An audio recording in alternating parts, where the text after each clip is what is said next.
हाँ तो बच्चों, आज मैं तुम लोगों के सामने एक और न्यू चैप्टर स्टार्ट कर रहा हूँ और आज के चैप्टर का नाम है हमारे accounting for partnership firm fundamental. बच्चों देखो, चैप्टर के नाम से पता चल गया होगा, अकाउंटिंग फॉर पार्टनरशिप फर्म, मतलब कि हम यहाँ पर अकाउंटिंग सीखने वाले हैं और ये अकाउंटिंग हम सीखेंगे पार्टनरशिप फर्म के बारे में। इससे पहले हमने 11वीं क्लास में सीखा था सोल प्रोप्राइटरशिप के बारे में कि उनके फाइनल अकाउंट्स कैसे बनाए जाते हैं, लेकिन यहाँ पर क्या सीखना है, पार्टनरशिप के बारे में। और यहाँ पर पार्टनरशिप के बारे में क्या पढ़ेंगे, फंडामेंटल्स पढ़ेंगे, ठीक है। तो जो ये है, ये पार्टनरशिप चैप्टर का बिल्कुल एकदम स्टार्टिंग से है, तो स्टार्ट करते हैं इसको समझना। देखो बच्चों, एक बात समझते हैं कि पार्टनरशिप का जन्म आखिर हुआ क्यों ज़रूरत पड़ी हमें पार्टनरशिप के बिज़नेस को स्टार्ट करने की। सोल प्रोप्राइटरशिप बिजनेस से भी तो काम चल सकता था, लेकिन हमने क्यों स्टार्ट किया पार्टनरशिप बिजनेस, क्यों हमारे देश में ये कॉन्सेप्ट आया। तो थोड़ी सी कुछ बातें समझते हैं अच्छे से, उससे हमें काफ़ी कुछ क्लियर हो जाएगा। चलिए एक छोटा सा एग्जांपल देता हूँ मैं। मान लो ये कोई व्यक्ति है,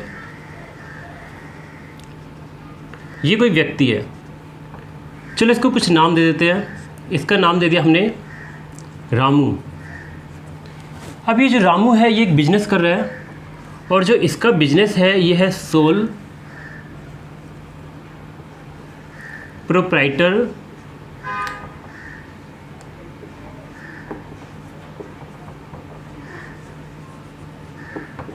सोल प्रोप्राइटरशिप, ठीक है बच्चों। तो यहाँ पे रामू है और ये बिजनेस कर रहा है कौन सा, सोल प्रोप्राइटरशिप का। अब बात करते हैं कि जो रामू के सामने क्या क्या प्रॉब्लम्स आएंगी। तो बच्चों रामू के सामने सबसे पहली प्रॉब्लम आएगी, पहले तो समझो सोल का मतलब क्या होता है। सोल का मतलब है अकेला। अब रामू यहाँ पर अकेले बिजनेस कर रहा है, तो जब ये अकेले बिजनेस कर रहा है तो इसके सामने क्या क्या प्रॉब्लम आएगी। इसके सामने पहली प्रॉब्लम आएगी अनलिमिटेड पर्सनल लायबिलिटी, ठीक है बच्चों। अब इसका मतलब समझते हैं, अनलिमिटेड पर्सनल लायबिलिटी का मतलब क्या होता है। अनलिमिटेड का मतलब होता है कि रामू की लायबिलिटी जो है वो लिमिटेड नहीं है, वो अनलिमिटेड है और सारी की सारी लायबिलिटी इसी के ऊपर आएगी। जैसे कल को इनके बिजनेस को काफ़ी लॉस हो जाता है तो सारा का सारा लॉस का भार एक ही व्यक्ति पे पड़ेगा, रामू के ऊपर। इसलिए रामू रोएगा। क्यों रोएगा? क्योंकि इसके ऊपर बहुत बड़ा बोझ है, अकेले ही बिजनेस को रन कर रहा है तो इसके ऊपर बहुत बड़ा बोझ हो गया। दूसरी प्रॉब्लम रामू के सामने आएगी मैनेजरियल स्किल की। अभी मैनेजरियल स्किल क्या है बच्चों? मैनेजरियल स्किल का मतलब है कि रामू अपने बिजनेस को अच्छे से मैनेज भी नहीं कर पाएगा। क्यों मैनेज नहीं कर पाएगा? क्योंकि तुम्हें पता है कि जब बहुत सारे काम एक ही व्यक्ति को करने पड़ते हैं तो उस व्यक्ति की स्पेशलाइजेशन कम हो जाती है। रामू बहुत सारे काम संभालेगा, मार्केटिंग संभालेगा, प्लानिंग भी करेगा, अकाउंटिंग का भी संभालेगा, एडवर्टाइजमेंट का भी काम यही करने वाला है, काफ़ी सारे काम करने वाला है, बिजनेस को देखना सब कुछ यही करेगा, प्रोडक्शन भी यही देखेगा। तो जब इतने सारे काम करेगा तो नॉर्मल सी बात है इसकी एबिलिटी में कमी आएगी। मैनेजरियल स्किल इसके पास जो होगी वो बहुत कम होगी, यानी कह लो लैक, काफ़ी कम मैनेजरियल स्किल होगी इसके पास। तो दूसरी प्रॉब्लम रामू के पास ये आ गई। तीसरी प्रॉब्लम रामू के पास ये आ सकती है लैक ऑफ कंटिन्यूटी। अब बच्चों ये कंटिन्यूटी क्या है? कंटिन्यूटी का मतलब होता है लगातार चलना बिजनेस का। यानी जब कोई बिजनेस लगातार चलता है तो हम कहते हैं कि वो बिजनेस में कंटिन्यूटी है। लेकिन ख़ास तौर पे एक बात समझ लो, सोल प्रोप्राइटरशिप के बिज़नेस के अंदर कंटिन्यूटी बहुत कम होती है, क्योंकि सोल प्रोप्राइटरशिप का बिज़नेस एक अकेला व्यक्ति ही चला रहा होता है। और जब इस बिज़नेस को एक अकेला व्यक्ति चला रहा होता है तो अगर उस अकेले व्यक्ति की डेथ हो जाए या फिर वो परमानेंट इनकैपेबल हो जाए उस काम को करने के लिए, तो इनका बिज़नेस जो है वो बंद हो जाता है। तो कंटिन्यूटी की अगर हम बात करें तो रामू के बिज़नेस के अंदर कंटिन्यूटी बहुत कम है। रामू एक बात और बोलेगा, क्या कहेगा? रामू कहेगा कि ये एक्सपर्ट बिल्कुल भी नहीं है, I am not expert in all fields. Business के अंदर बहुत सी फील्ड्स होती है। रामू बोलेगा मैं सभी फील्ड्स में एक्सपर्ट नहीं हूँ। कौन कौन सी फील्ड होती है बच्चों? देखो, बिजनेस के अंदर प्रोडक्शन तो करना ही पड़ता है, और भी काम करने पड़ते हैं, अकाउंटिंग भी होती है, मार्केटिंग भी होती है। तो क्या क्या हो सकता है, प्रोडक्शन हो सकता है, मार्केटिंग हो सकती है, अकाउंटिंग हो गया, प्लानिंग भी करना पड़ता है। मतलब ये हो गया प्लानिंग।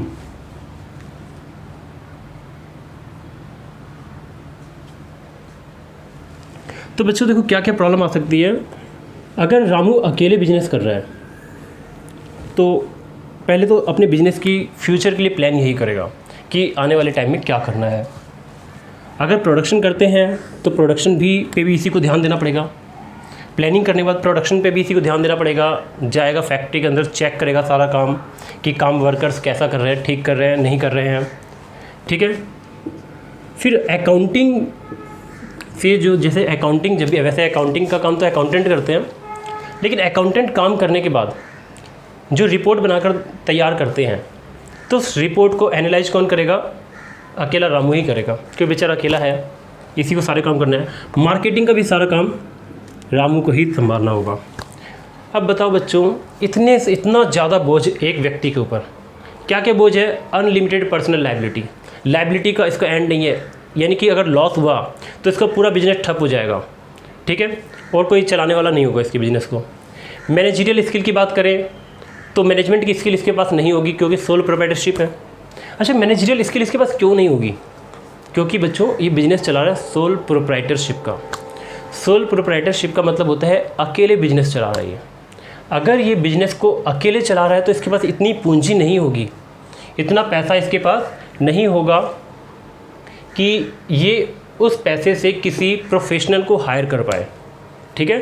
यानी किसी अच्छे इंस्टीट्यूट से पढ़े हुए MBA को ये हायर नहीं कर सकता, क्योंकि सोल प्रोप्राइटरशिप है, इतनी पूंजी, इतना पैसा इसके पास नहीं होगा। लैक ऑफ कंटिन्यूटी, इसके बिजनेस के अंदर कंटिन्यूटी भी नहीं होगी, लगातार नहीं चलेगा। अगर इसकी डेथ हो जाए, परमानेंट इनकैपेबल हो जाइए, तो काम इसका ख़त्म हो सकता है। बच्चों एक इम्पॉर्टेंट बात तो बताना भूल ही गया, लिमिटेड कैपिटल। तो रामू के बिजनेस की एक प्रॉब्लम और है, इसके पास कैपिटल जो होगी वो भी लिमिटेड होगी, ज़्यादा पैसा इसके पास नहीं होगा। क्योंकि ज़्यादा पैसा क्यों नहीं होगा, क्यों लिमिटेड कैपिटल होगी इसके पास? क्योंकि अकेला बिजनेस यही कर रहा है। अब अकेला जब ये बिजनेस कर रहा है तो नॉर्मल सी बात है, पैसा तो लिमिटेड होना ही है। फिर साथ में ये कहेगा I am not expert in all fields, ये कहेगा मैं सारे फील्ड्स में एक्सपर्ट नहीं हूँ, मैं कोई एक ही काम कर सकता हूँ, ज़्यादा से ज़्यादा 2 काम कर लूँगा, लेकिन इतने सारे नहीं कर पाऊँगा। प्लानिंग भी मैं करूँ, प्रोडक्शन भी पे भी ध्यान दूँ, अकाउंटिंग पे भी ध्यान दूँ, मार्केटिंग का काम भी संभालूँ, ठीक है, इतने सारे काम इससे नहीं होने वाले। तो बच्चों इन प्रॉब्लम से बचने के लिए, ठीक है, जन्म हुआ पार्टनरशिप का, ठीक है। अब मान लो ये रामू है, ये रामू है, ठीक है। रामू जब अकेले तंग आ जाएगा तो ये अपने साथ किसी और को भी बुला लेगा, ठीक है, भाई शामू तू भी आ जा, मेरे साथ बिजनेस कर। ये शामू हो गया। चलो एक और ले लिया इसने,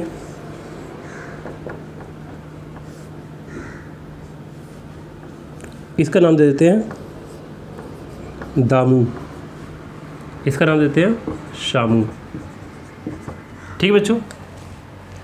तो यहाँ पर क्या हुआ कि रामू पहले अकेले बिजनेस कर रहा था, उसके सामने बहुत सी प्रॉब्लम्स आ रही थी, लेकिन अब रामू अकेले नहीं है, रामू का साथ देने के लिए शामू भी आ गया, रामू का साथ देने के लिए दामू भी आ गया। अब इसकी काफ़ी हद तक प्रॉब्लम्स सॉल्व हो जाएंगी। कैसे सॉल्व होंगी बच्चों? ये तीनों मिलेंगे और ये तीनों मिलने के बाद एक एग्रीमेंट करेंगे। तीनों मिलेंगे और मिलने के बाद क्या करेंगे? एक एग्रीमेंट करेंगे। एग्रीमेंट क्या करेंगे बच्चों, बाद में बताता हूँ इसके बारे में। तीनों मिलके एक एग्रीमेंट कर लेंगे और एग्रीमेंट करने के बाद पार्टनरशिप का जन्म कर देंगे। अब जैसे ही ये तीनों मिलेंगे तो इनकी देखो प्रॉब्लम कैसे ख़त्म होने वाली है। रामू अब कैपिटल लगाएगा,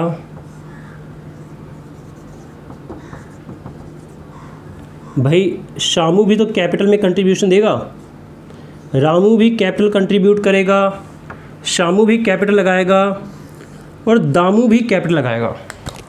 अब बताओ बच्चों, यहाँ पे एक प्रॉब्लम तो खत्म हो गई। पहले अगर रामू क्या करता था, सोल प्रोप्राइटरशिप का बिजनेस करता था, अकेले काम करता था। जब ये अकेले काम करता था तो इसके पास लिमिटेड कैपिटल हुआ करती थी, और जब इसके पास लिमिटेड कैपिटल हुआ करती थी तो ये काम को ज़्यादा अच्छे से नहीं निभा पा रहा था, ज़्यादा अच्छे से काम को नहीं कर पाता था। लेकिन इसका साथ देने के लिए शामू और दामू भी आ गए हैं। अब क्या होगा, इनकी कैपिटल लिमिटेड नहीं रहेगी, कैपिटल जो है वो पहले से विस्तार हो जाएगा कैपिटल का, ठीक है, एक्सपेंड हो जाएगा कैपिटल इनका। शामू भी पूंजी लगाएगा, दामू भी पूंजी लगाएगा, रामू ने तो पूंजी लगा ही रखा था। इससे क्या होगा, इनकी कैपिटल बढ़ जाएगी। बच्चों, जब इनकी कैपिटल बढ़ जाएगी तो इनके साथ और भी कई सारी प्रॉब्लम सॉल्व हो जाएगी। जैसे लिमिटेड कैपिटल की प्रॉब्लम जो थी, ये प्रॉब्लम हो गई सॉल्व। दूसरा, अनलिमिटेड पर्सनल लायबिलिटी। पहले क्या था, पहले जो रामू था इसकी लायबिलिटी थी अनलिमिटेड। वैसे लायबिलिटी तो अभी भी अनलिमिटेड है, लेकिन उसका बंटवारा हो जाएगा, यानी देखा जाए तो बंटवारा हो जाएगा। अनलिमिटेड पर्सनल लायबिलिटी थी, लायबिलिटी अभी भी अनलिमिटेड ही रहेगी। लेकिन क्या होगा बच्चों, अब अकेला बोझ इसके ऊपर नहीं पड़ेगा, इसका कुछ बोझ तो इसके ऊपर भी आ जाएगा, इसका कुछ बोझ इसके ऊपर भी पड़ेगा। यानी कि पहले लॉस होता था तो अकेले रामू को बॉर्न करना पड़ता था, सारा लॉस अकेले रामू ही उठाया करता था। अब लॉस होगा तो रामू पर बोझ थोड़ा कम पड़ेगा, क्योंकि साथ में शामू भी आ गया, तो इसका कुछ लॉस इसके पास भी चला जाएगा, कुछ लॉस इसके पास भी चला जाएगा।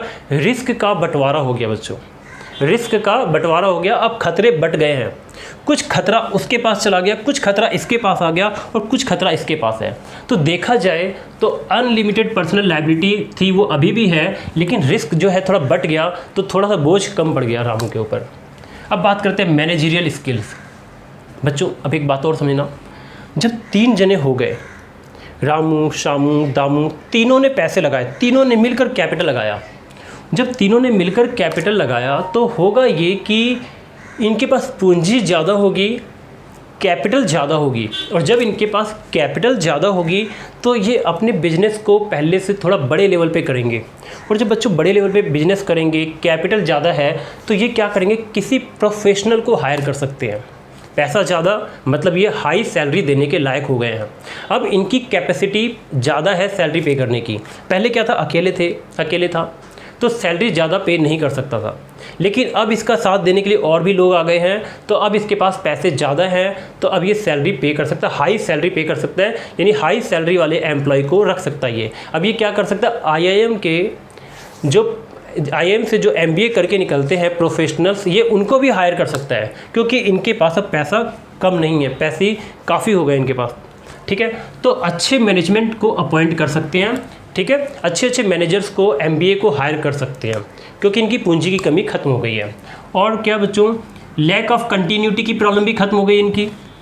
पहले बिजनेस इनका कंटिन्यू नहीं चल पाता था, लेकिन अब इनका बिजनेस जो है वो कंटिन्यू चलेगा। कैसे चलेगा, मान लो रामू, दामू और शामू तीनों काम कर रहे हैं। अगर मान लो दामू की डेथ हो जाती है तो क्या बिजनेस बंद हो जाएगा? आंसर है नहीं। अगर दामू की डेथ हो जाती है तो रामू और शामू मिलके इस बिज़नेस को आगे बढ़ा सकते हैं। बस इतना होगा कि एक नई पार्टनरशिप फर्म का जन्म होगा, रिकन्स्टिट्यूशन ऑफ पार्टनरशिप होगा, पार्टनरशिप फर्म का रिकन्स्टिट्यूशन हो जाएगा, फिर से बन जाएगी पार्टनरशिप फर्म, बिजनेस चलता रहेगा, ठीक है बच्चों। लेकिन अगर ये अकेले बिजनेस कर रहा था रामू, उस वक्त अगर रामू की डेथ हो जाती तो इसका बिजनेस बंद हो सकता था। लेकिन यहाँ पर क्या है, अब 3 जने मिलकर बिजनेस चला रहे हैं, अगर किसी एक की डेथ भी हो जाती है तो कोई प्रॉब्लम नहीं आएगी, ठीक है, बिजनेस कंटिन्यू रहेगा और जिसकी डेथ हुई है उसके बदले में एक नए पार्टनर का एडमिशन किया जा सकता है। तो बच्चों कंटिन्यूटी की प्रॉब्लम पहले थी वो भी सॉल्व हो गई। अब ये कह रहा था पहले कि I am not expert in all fields, ये कह रहा था मैं हर एक फील्ड में एक्सपर्ट नहीं हूँ, इतने सारे काम मेरे से अकेले नहीं होते हैं। तो देखो बच्चों, इतने सारे काम पहले रामू अकेले कर रहा था, एक्सपर्ट नहीं था, तो ज़्यादा अच्छा काम नहीं चल पा रहा था। अब ये 3 लोग आ गए हैं। अब क्या होगा, काम का बंटवारा होगा। कुछ काम जैसे प्लानिंग का काम, प्रोडक्शन का काम, कुछ काम रामू देख लेगा, कुछ काम शामू देख लेगा, कुछ काम दामू भी देख सकता है। यानी कि जो काम है ये काम तीनों आपस में बांट लेंगे और हर एक इंसान को एक स्पेशल काम मिल जाएगा। हर एक इंसान यानी कि हर एक पार्टनर खासतौर पे दामू, रामू और शामू एक एक काम उठा लेंगे। एक एक काम उठाने के बाद क्या होगा कि सबके पास अपना अपना एक एक काम दे दिया गया है, तो एक ही काम करते करते इन तीनों में स्पेशलाइजेशन आ जाएगा। जैसे मान लो कि रामू ने कहा मैं प्लानिंग का काम और प्रोडक्शन का काम संभालूंगा, और दामू अकाउंटिंग का काम संभालता है और शामू मार्केटिंग का काम संभालता है। तो इस केस में बच्चों रामू इस काम को करते करते एक्सपर्ट हो जाएगा और ये एक दिन एक्सपर्टाइज नॉलेज इसके पास हो जाएगी, ठीक है। और अकाउंटिंग का काम ये करते करते ये अकाउंटिंग के काम में एक्सपर्ट हो जाएगा, और शामू मार्केटिंग का काम करेगा तो मार्केटिंग का काम करते करते शामू मार्केटिंग के काम में एक्सपर्ट हो जाएगा। बच्चों इतना समझ में आ गया। और जब ये अपने अपने काम में एक्सपर्ट हो जाएंगे तो ये काम को और बेटर तरीके से कर सकते हैं। ठीक है बच्चों, इतना समझ में आ गया। तो इसको नोट कर लो।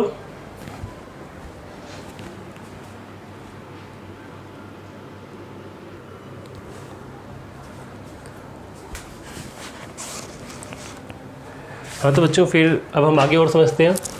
ये डेफिनेशन है पार्टनरशिप की, मतलब ये तो मैंने बता दिया कि सोल प्रोप्राइटरशिप होता है। तो फिर उसके बाद उसकी काफ़ी सारी प्रॉब्लम्स थी सोल प्रोप्राइटरशिप की। तो उसके बाद पार्टनरशिप का जन्म हुआ, और पार्टनरशिप के बारे में कुछ बातें समझते हैं। बच्चों एक बात और समझते हैं। तो हमारे देश में एक एक्ट बना 1932 में, उसका नाम था इंडियन पार्टनरशिप एक्ट 1932। तो जो पार्टनरशिप एक्ट है ये पहले एक दूसरे एक्ट में शामिल था। उस एक्ट का नाम था Indian contract act. Indian contract act 1872। उस एक्ट के अंदर हमारा इंडियन पार्टनरशिप एक्ट शामिल था, मतलब यानी पार्टनरशिप की सारी बातें उसी में शामिल थी। उसके बाद क्या हुआ कि 1932 में पार्टनरशिप के लिए एक सेपरेट एक्ट बना दिया गया, और इसके लिए जब सेपरेट एक्ट बनाया गया तो कॉन्ट्रैक्ट एक्ट से इसको निकाल कर इसके अलग प्रोविजंस बना दिए गए। ठीक है, तो 1932 में ये कॉन्ट्रैक्ट एक्ट से अलग हो गया। ठीक बच्चों, इतना समझ में आ गया। अब हम एक बात और समझते हैं कि हमारे देश में एक इंडियन कॉन्ट्रैक्ट एक्ट है। तो पार्टनरशिप के ऊपर इंडियन कॉन्ट्रैक्ट एक्ट के बहुत से ऐसे प्रोविजंस हैं जो अप्लाई होते हैं। ठीक है, वो भी मैं आगे चल के बताऊँगा। तो पहले समझते हैं कि क्या डेफिनेशन है पार्टनरशिप की। तो पार्टनरशिप की जो डेफिनेशन है वो सेक्शन 4 में दी गई है। Section 4 of Indian partnership act 1932, ये सेक्शन याद रख लेना। इंडियन पार्टनरशिप एक्ट 1932 के सेक्शन 4 में लिखा हुआ है डिफाइंस पार्टनरशिप एज फॉलो। ठीक है, तो पार्टनरशिप को सेक्शन 4 ने डिफाइन किया हुआ है, उसकी डेफिनेशन दी गई है। पढ़ते क्या लिखा है डेफिनेशन में, लिखा है partnership is the relation between persons. यहाँ पे कहा गया है कि जो पार्टनरशिप है ये रिलेशन होता है, एक रिश्ता होता है बिटवीन पर्सन्स। किसके बीच में ये रिश्ता होता है? पर्सन्स के बीच में। ठीक है बच्चों, तो पार्टनरशिप एक रिलेशन होता है, और ये रिलेशन किसके बीच में होता है? पर्सन्स के बीच में होता है। Who have agreed to share profits of a business, जो आपस में तैयार होते हैं, एग्री होते हैं। एग्री मतलब यहाँ पे एग्रीमेंट है।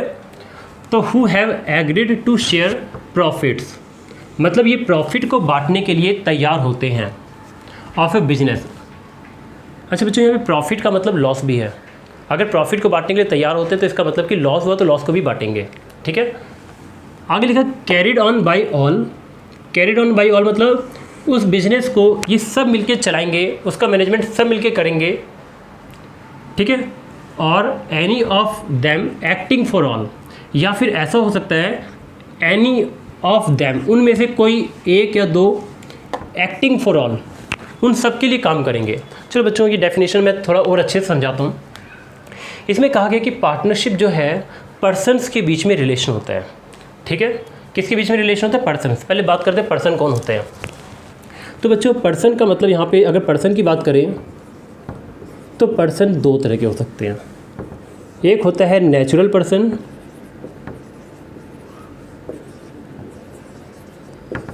और दूसरा होता है आर्टिफिशियल पर्सन। तो बच्चों पर्सन कितने तरह के होते हैं? दो तरह के होते हैं, नेचुरल पर्सन और आर्टिफिशियल पर्सन। नेचुरल पर्सन वो होते हैं जो एक तरह से गॉड के द्वारा जन्म दिए गए हैं। ठीक है, यानी कि इसमें इंसान आते हैं, हम सब जिन्होंने बाई बर्थ अपने माँ के पेट से जन्म लिया है, ठीक है। तो इसे हम बोलते हैं नेचुरल पर्सन। नेचुरल पर्सन में हम सब आते हैं, इंसान आते हैं इसके अंदर। और आर्टिफिशियल पर्सन वो होते हैं जो क्रिएटेड बाय लॉ होते हैं। आर्टिफिशियल पर्सन वो होते हैं जो क्रिएटेड बाय लॉ होते हैं, ठीक है बच्चों। तो पर्सन में नेचुरल पर्सन और आर्टिफिशियल पर्सन दोनों आ सकता है। तो कहा गया है कि पार्टनरशिप जो है ये पर्सन्स के बीच में रिलेशन होता है। अब कौन सा पर्सन जैसे, चलो मैं तुम्हें बताता हूँ। जैसे मान लो ये रामू है और ये शामू है।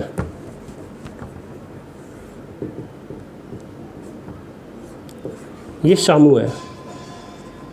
तो बच्चों ये दोनों अगर आपस में मिल जाते हैं तो पार्टनरशिप बन जाएगी, ठीक है। क्यों, कैसे बन जाएगी? क्योंकि ये भी रामू भी पर्सन है और शामू भी पर्सन है। तो दो पर्सन अगर आपस में मिल जाते हैं तो पार्टनरशिप का जन्म हो जाता है, ठीक है बच्चों। इतना समझ में आ गया। इसी तरीके से एक बात और करते हैं। मान लो रामू जियो कंपनी के साथ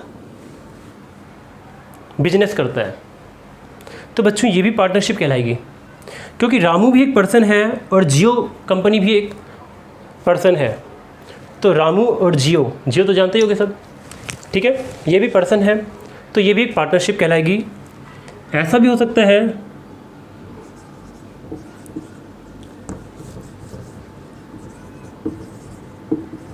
रिलायंस कंपनी और टाटा कंपनी, ये दोनों अगर आपस में मिलकर बिजनेस करते हैं तो ये भी पार्टनरशिप कहलाएगी। समझ आ रहा है बच्चों? मैं फिर से बोलता हूँ, रामू और शामू ये दोनों नेचुरल पर्सन हैं। तो दो नेचुरल पर्सन आपस में मिलकर पार्टनरशिप का बिजनेस कर सकते हैं। रामू और जियो, यहाँ पे दो कंपनी है, सॉरी एक इंडिविजुअल है और एक दूसरा कंपनी है। तो जियो जो है ये एक आर्टिफिशियल पर्सन है और रामू नेचुरल पर्सन है। तो नेचुरल पर्सन और आर्टिफिशियल पर्सन दोनों ही पर्सन है, तो ये दोनों मिलके पार्टनरशिप कर सकते हैं। रिलायंस कंपनी आर्टिफिशियल पर्सन है, टाटा आर्टिफिशियल पर्सन है, और दोनों मिलके अगर बिजनेस करते हैं तो ये भी पार्टनरशिप कहलाएगी। तो दो, यानी कि पार्टनरशिप के लिए बस क्या ज़रूरी होता है? पार्टनरशिप के लिए ज़रूरी होता है पर्सन होना चाहिए। पर्सन नेचुरल हो या आर्टिफिशियल हो, इस बात से फ़र्क नहीं पड़ता। यानी रिलायंस और टाटा दोनों आर्टिफिशियल पर्सन है, ये दोनों मिलके क्या कर सकते हैं? पार्टनरशिप बना सकते हैं। रामू और जियो दो हैं, इसमें एक नेचुरल पर्सन है और एक आर्टिफिशियल पर्सन है तो दोनों पर्सन, यानी पार्टनरशिप दोनों मिलके बना सकते हैं। रामू और शामू दोनों नेचुरल पर्सन है तो दोनों मिलके पार्टनरशिप को बना सकते हैं। तो बच्चों इतना समझ में आ गया? ठीक है, इसको नोट करो, फिर मैं आगे और करवाता हूँ। चलो इसको थोड़ा सा और अच्छे से एक्सप्लेन कर देता हूँ, एक मिनट। हाँ, तो यहाँ पे लिखा है कि partnership is the relation between persons. Partnership persons के बीच में रिलेशन होता है। Who have agreed to share profit of a business, जो आपस में मिलकर तैयार हो जाते हैं कि प्रॉफिट बिजनेस में जो भी होगा हम आपस में बांटेंगे, ठीक है। देखो बच्चों, प्रॉफिट का बांटना बहुत इंपॉर्टेंट होता है। अगर प्रॉफिट को नहीं बांटते हैं तो वो पार्टनरशिप नहीं कहलाएगी। एक छोटा सा एग्जांपल देता हूँ मैं। मान लो रामू और शामू दोनों आपस में मिल जाते हैं और दोनों आपस में मिलने के बाद दोनों आपस में कहते हैं कि एक काम करो, थोड़े पैसे तुम मिलाओ और थोड़े पैसे मैं मिलाता हूँ, और हम दोनों पैसे मिलाकर मंदिरों में पैसे दान करेंगे, भूखे लोगों को खाना खिलाएंगे और जो ज़रूरतमंद लोग हैं उनकी हेल्प करेंगे। तो क्या ये पार्टनरशिप है? इसका आंसर है नहीं, ये पार्टनरशिप नहीं है, क्योंकि चैरिटेबल पर्पज़ है। यहाँ पर प्रॉफिट को बांटने का मकसद नहीं है। तो बच्चों ध्यान रखना, प्रॉफिट का बांटना, शेयर ऑफ प्रॉफिट यानी कि agree to share profit, profit को बांटना बहुत ज़रूरी है। प्रॉफिट को का मतलब लॉस भी होता है, लॉस भी बढ़ सकता है, ठीक है।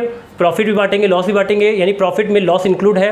लेकिन यहाँ पर एक बात ध्यान रखना कि अगर उनका चैरिटेबल का काम है, जैसे मैंने कहा था दान पुण्य के लिए आपस में एक हो जाते हैं, तो यहाँ पे इनका मकसद प्रॉफिट बांटना नहीं है, इसलिए यहाँ पे पार्टनरशिप का जन्म नहीं होगा, ठीक है।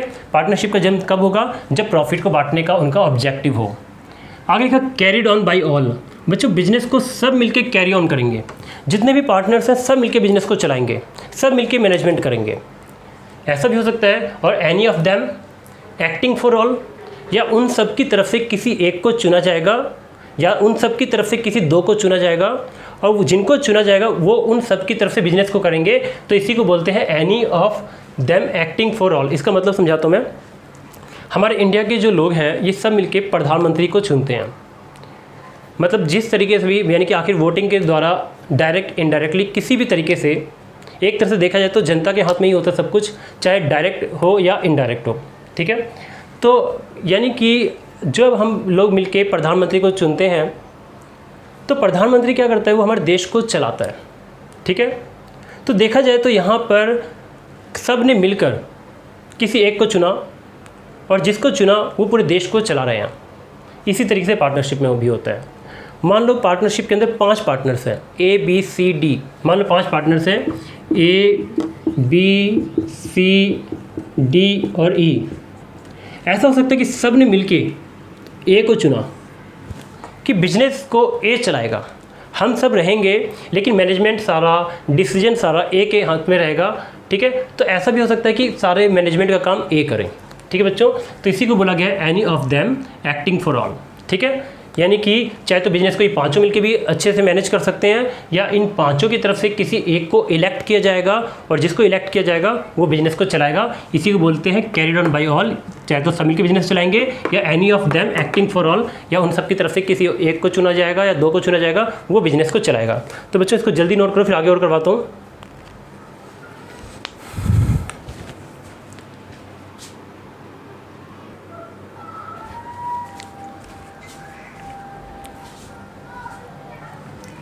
हाँ तो बच्चों कुछ बातें और समझते हैं कि वैसे एक बात तो बता देता हूँ कि पार्टनरशिप को बनाने के लिए कम से कम 2 लोगों की ज़रूरत पड़ती है, क्योंकि एक अकेला पर्सन, एक अकेला व्यक्ति अपने आप से ही, यानी अपने ही साथ वो पार्टनरशिप का बिजनेस नहीं कर सकता। तो पार्टनरशिप को बनाने के लिए कम से कम 2 लोगों की ज़रूरत तो होती है। अब बात करते हैं कि मैक्सिमम कितनी होती है। पार्टनरशिप एक्ट में कहीं नहीं लिखा। अगर तुम पार्टनरशिप एक्ट को रीड करोगे तो वहाँ पर पार्टनरशिप एक्ट के अंदर मैक्सिमम कितने पार्टनर्स होने चाहिए इस बात को कहीं पर भी नहीं बताया गया, लेकिन इसके बारे में कंपनी एक्ट में बताया गया है।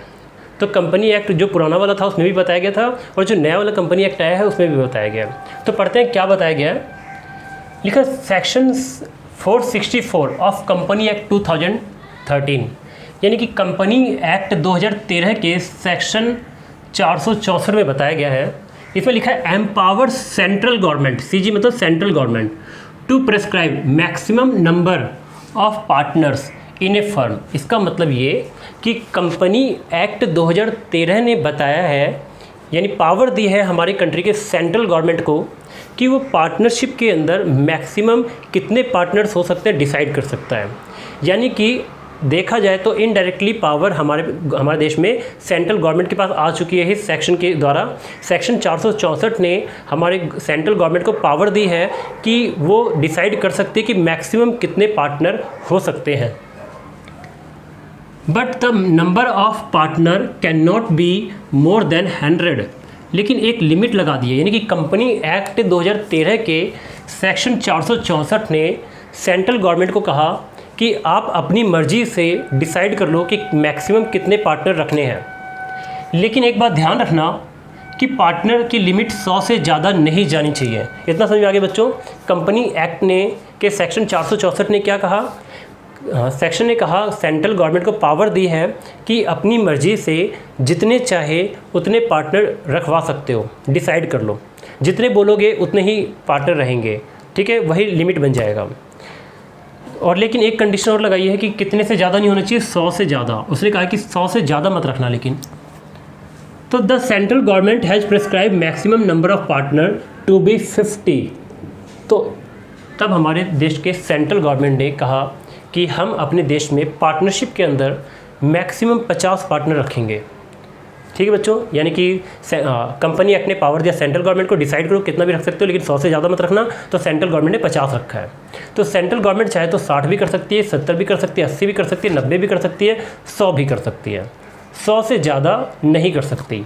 100 से ज़्यादा करने के लिए कंपनी एक्ट को क्या करना पड़ेगा, अमेंड करना पड़ेगा। तो कंपनी एक्ट को चेंज करना पड़ेगा, यानी कि अभी फ़िलहाल हमारी कंट्री में 100 से ज़्यादा नहीं हो सकते, ठीक है।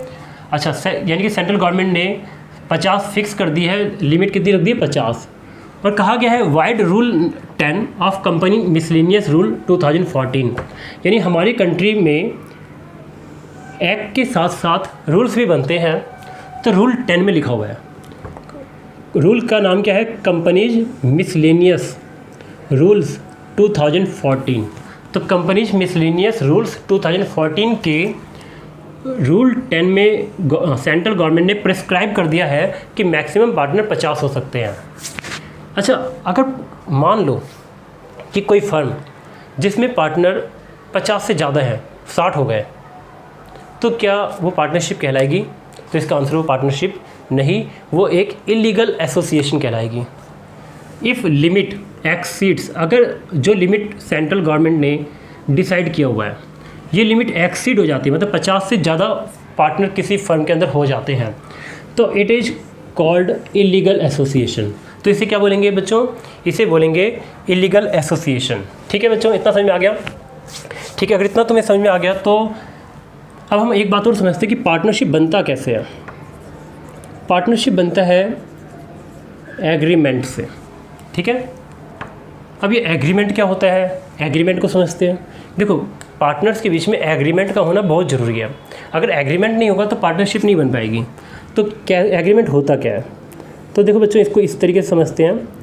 मान लो ये दो लोग हैं, ये है रामू, ये दूसरा है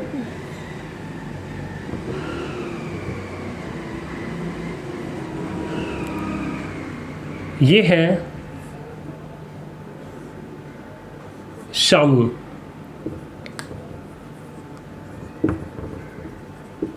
अब ये दो लोग हैं। अब एग्रीमेंट क्या होता है? एग्रीमेंट का मतलब समझाता हूँ। रामू ऑफर करेगा शामू को, रामू ऑफर करेगा शामू को, क्या ऑफ़र करेगा कि क्या आप मेरे साथ पार्टनरशिप का बिजनेस करना चाहते हैं? समझ में आया बच्चों? रामू ऑफ़र करेगा शामू को कि क्या आप मेरे साथ पार्टनरशिप का बिजनेस करना चाहते हैं? शामू कहेगा हाँ मुझे मंजूर है, मैं तुम्हारे साथ पार्टनरशिप का बिजनेस करने को तैयार हूँ। तो जब रामू तैयार हो जाएगा तो इस बात पे रामू अपनी एक्सेप्टेंस दे देगा। इतना समझ में आ गया बच्चों? तो रामू ने ऑफ़र किया कि क्या आप मेरे साथ बिजनेस करने को तैयार हैं। शामू ने उसको एक्सेप्ट कर लिया कि हाँ मैं तैयार हूँ। तो जैसे ही बच्चों एक पार्टी ने ऑफ़र किया और दूसरी पार्टी ने उसको एक्सेप्ट कर लिया, तो ऑफ़र प्लस एक्सेप्टेंस जब मिलता है तो ये बन जाता है एग्रीमेंट। तो बच्चों समझ में आ गया एग्रीमेंट क्या होता है? अब बात करते हैं, वैसे तो एग्रीमेंट कहा गया है एक्ट के, मतलब पार्टनरशिप एक्ट में एग्रीमेंट लिखा है, लेकिन रियल में कॉन्ट्रैक्ट होता है वो। ठीक है, तो एग्रीमेंट के बाद अगर एग्रीमेंट जो है अगर वो एनफोर्सेबल बाय लॉ हो,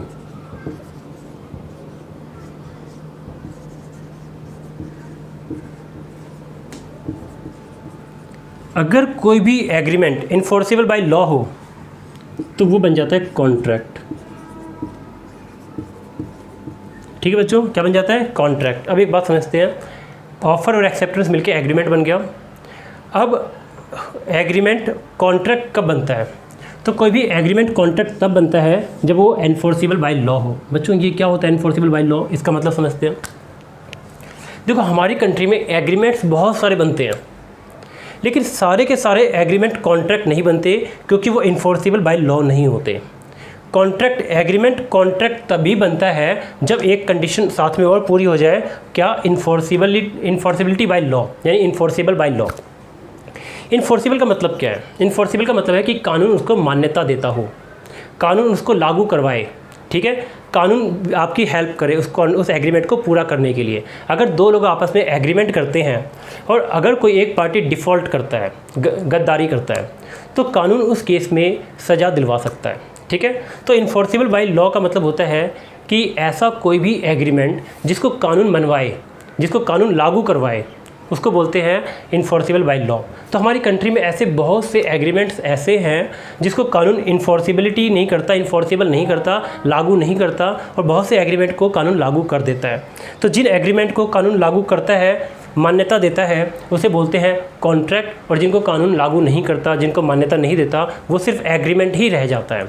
तो बच्चों समझते एक छोटा सा एग्जाम्पल, जैसे रामू और शामू दोनों मिल जाते। रामू ने ऑफ़र किया शामू को कि देख मैं बिज़नेस करना चाहता हूँ, मेरा बिज़नेस स्मगलिंग करने का है, मैं स्मगलिंग करूँगा, ठीक है, मैं बाहर से कोई सामान लेकर आऊँगा और उसको इंडिया में चुपके से बेचूँगा, क्या तुम मेरे साथ पार्टनरशिप करोगे? तो ऑफ़र भी हो गया और एक्सेप्टेंस भी हो गया। बच्चों ऑफ़र भी हो गया, एक्सेप्टेंस भी हो गया, और ऑफ़र प्लस एक्सेप्टेंस एग्रीमेंट बन गया, लेकिन ये कॉन्ट्रैक्ट नहीं बन पाएगा। कॉन्ट्रैक्ट क्यों नहीं बनेगा? क्योंकि एग्रीमेंट तो बन चुका है, लेकिन स्मगलिंग के बिजनेस को कानून मान्यता नहीं देगा, वो इन्फोर्सिबल बाय लॉ नहीं होगा, और जब वो इन्फोर्सिबल बाय लॉ नहीं होगा तो वो कॉन्ट्रैक्ट नहीं बन पाएगा। इतना समझा के बच्चों? ठीक है, मैं फिर से बोलता हूँ, अगर दो लोग आपस में स्मगलिंग का कोई बिज़नेस स्टार्ट करते हैं, किसी का मर्डर करने का बिज़नेस स्टार्ट करते हैं, सुपारी लेते हैं किसी के नाम की, ऐसा कोई पार्टनरशिप बिजनेस स्टार्ट करते हैं, यानी उनकी पार्टनरशिप ऐसी है, चोरी करना, डाका डालना, ऐसी कोई पार्टनरशिप करते हैं, इलीगल कोई पार्टनरशिप करते हैं जिसको कानून मान्यता नहीं देता, जो कानून की नज़र में इन्फोर्सिबल बाय लॉ नहीं है, तो कॉन्ट्रैक्ट नहीं होता। ठीक है बच्चों, यानी कि पार्टनरशिप में सिर्फ वही एग्रीमेंट होंगे जो इन्फोर्सिबल बाय लॉ होंगे, जिसको कानून मान्यता देता है, और जिनको कानून मान्यता नहीं देता, ठीक है, यानी जिन एग्रीमेंट्स को कानून मान्यता नहीं देता वो एग्रीमेंट पार्टनर्स आपस में नहीं कर सकते हैं, और उसका कोई बिजनेस नहीं बनेगा, वो कोई कॉन्ट्रैक्ट नहीं कहलाएगा। ठीक है, तो बच्चों इसको नोट कर लो जल्दी से, फिर से मैं एक बार फिर से बता लो, ध्यान से सुन लो। एग्रीमेंट दोनों के बीच में कैसा होना चाहिए? लॉफुल होना चाहिए, ठीक है, इन्फोर्सिबल बाय लॉ होना चाहिए, कानून के द्वारा मान्यता प्राप्त होना चाहिए। अगर उनका एग्रीमेंट कानून के द्वारा मान्यता प्राप्त नहीं है तो वो एग्रीमेंट जो है वैलिड कॉन्ट्रैक्ट उनके बीच में नहीं बनेगा। ठीक है बच्चों, इसको जल्दी से नोट कर लो, फिर आगे और करवाता हूँ।